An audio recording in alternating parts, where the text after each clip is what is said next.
Okay, it's the last section of notes. We have to deal with proteins. Oops, put that back over there. We didn't want to do that. Proteins and nucleic acids. So first, talk about proteins. We need to understand the structure and the functions of proteins. We need to understand that they're made out of amino acids. Those are the monomers that go together to make amino acids, to make proteins. Sorry, not to make amino acids. And it's pretty easy stuff. There's not many questions on the test about this. It should be pretty easy. So first of all, what proteins are. They're macromolecules, like I said, big molecules of amino acids. Right? So they're put together by, if you remember, peptide bonds. Right? Peptide bonds from a couple classes ago. We talked about that. Enzymes. Enzymes are proteins. That's something very, very important. We'll talk a lot about enzymes. Enzymes are proteins that accelerate chemical reactions. They help speed them up. They help speed up the chemical reactions, and we'll get to those a lot later. Hormones are also proteins. That's another function of proteins, hormones and cell signaling. Also regulatory proteins. Now these are involved in expressing different genes. So when we express different genes, there are regulatory proteins that go and interact with the DNA to express specific genes. Structural proteins, those are exactly what they sound like. They provide the structure to the cell or to our body. So those are structural. Now amino acids, we've seen some amino acids in that first thing we did when we started working with macromolecules. They are the subunits of proteins, like I said. They have an NH2 group and a COOH group on either side. Right? And normally they are in solution at neutral pH, or they're usually dipolar. Dipolar, which means they have the negative part and the plus part when they're in solution. It's kind of interesting. It's kind of like remember the phospholipids were amphipathic. They were both hydrophobic and hydrophilic. This one's kind of dipolar, and it has a positive and a negative end. Now there are 20 amino acids found in most proteins, and they're all different because of that R side chain. If you remember, we talked about that R side chain on that one paper that we did that's on one of the carbons. You don't need to worry about it being called an alpha carbon. That's not that big of a deal. And like we talked about all side chains kind of affect the molecule. They can make them nonpolar, they can make them polar, they can change them to acidic, they can change them to basic. There's tons of things that these side chains can do to change the amino acid and give it different properties altogether. There are some essential ones that bodies of organisms don't make. So the essential ones are amino acids that animals can't synthesize in amounts sufficient to survive off. So they have to eat them. So they must eat them in their diet. They must eat those. For humans, there's 9 essential amino acids that we need to eat because we can't make them. We can't make enough of them, right? Isoleucine, leucine, lysine, methionine, phenylalanine, threonine, tryptophan, valine, and histidine. All of those are ones that we need to make sure are in our diet. Otherwise, we can be in kind of big trouble. Now, we talked about peptide bonds many times, right? Peptide bonds are the bonds. It's a condensation reaction. Right? That means water is one of the products. So we take one amino acid plus another amino acid, right? And we get the 2 amino acids put together plus water. So we get water as a product. We get 2 amino acids, and when they're put together like this with the bond in there, they're called a dipeptide. That's a dipeptide because it has 2 amino acids. We keep adding them, they eventually become called polypeptides, much bigger. All joined by peptide bonds. Very important. Here's this picture of it. You've seen this picture before. It's a little bit big right now for some reason. I'm not really sure. Here's one amino acid, there's another amino acid, and this gets put together, and it's called a dipeptide. Right. Easy stuff. Proteins. Now, we get these big, long peptides, or these peptide chains. Proteins, they become proteins when there's whole bunches of them. If there's one or more of these polypeptide chains, it becomes a protein. If there's hundreds and hundreds of amino acids put together, they become proteins. Right.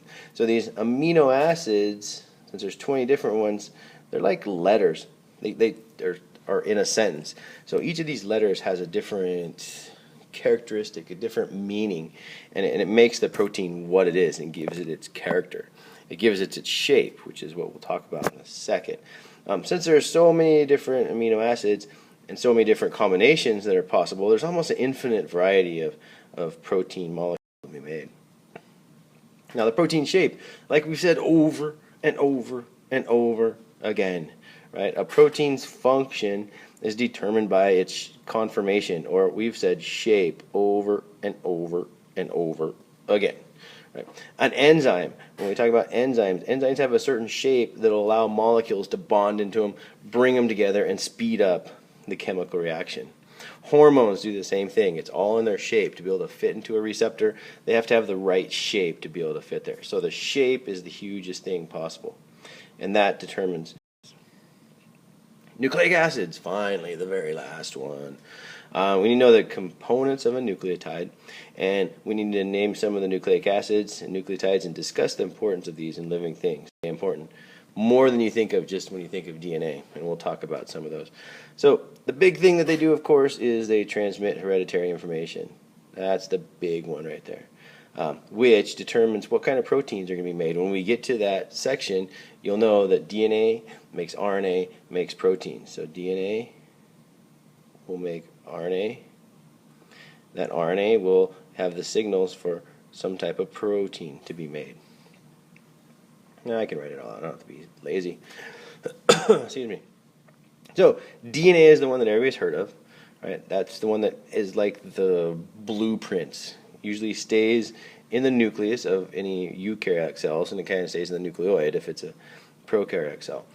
RNA is the ones; those are the messengers usually. The most common RNA is a messenger RNA. Messenger RNA. That sends the message out to tell the cell what kind of amino acids to link together to make polypeptides and then proteins. Nucleic acids are the polymers, those are the big ones, of the nucleotides, which means the nucleotides are the monomers. Monomers. Right. Nucleotides are made out of a 5-carbon sugar, either deoxyribose or ribose. Those were 2 examples that you had in the packet that we worked on. Deoxyribose is in DNA, and ribose is in RNA. There's a phosphate group that helps with the linkage of the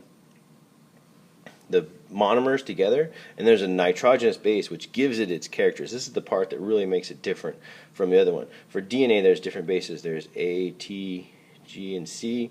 For RNA, the T turns into a U. Nitrogenous bases can either be a purine or a pyrimidine.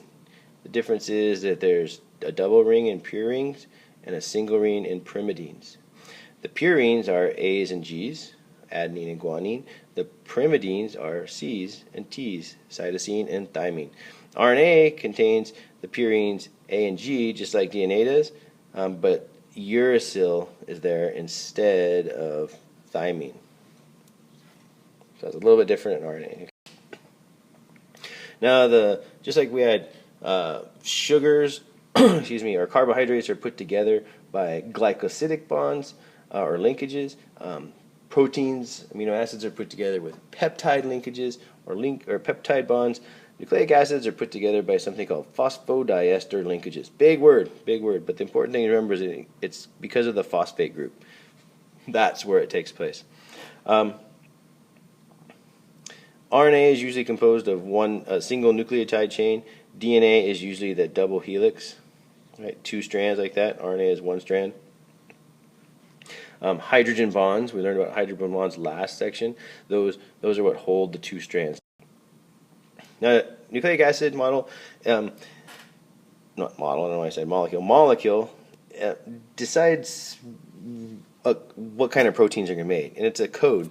So what it is, the code is all these A, T's, G, C, A, C, T, A, like this. It's this big long code, and the sequence tells it to make some type of RNA, which has a code, which then tells it to make some type of protein. So this code, the sequence of them, is spelling out sentences that eventually, after a while, become proteins. But it takes a while. Now, some of the other nucleotides or nucleic acids that we don't normally think of because they're not really the genetic ones. They have to do with energy, which is very, very important. Now, we always think, hey, wait, glucose is the energy. We eat glucose for energy. Well, we do. We eat glucose, and then through cellular respiration, this gets broken down, and it makes these molecules right here, ATPs. These things are awesome. ATPs are really cool. ATP is like the currency of energy. It's like the dollars of energy. So these are the really important ones, ATP. GTP also is kind of like an ATP, just a little bit different. We're really going to worry about ATP in this class, so don't worry about GTP. Then this one, NADP, or NADH and NAD+. These are really huge when we do the electron transport chain. Right? These are really good at carrying electrons, and when we get to that section, that's what we want them to do. They're electron carriers, and that's what we need them for. All right? Get all those notes done, get ready for the test, get an A, and graduate, and get a good job. Okay, bye.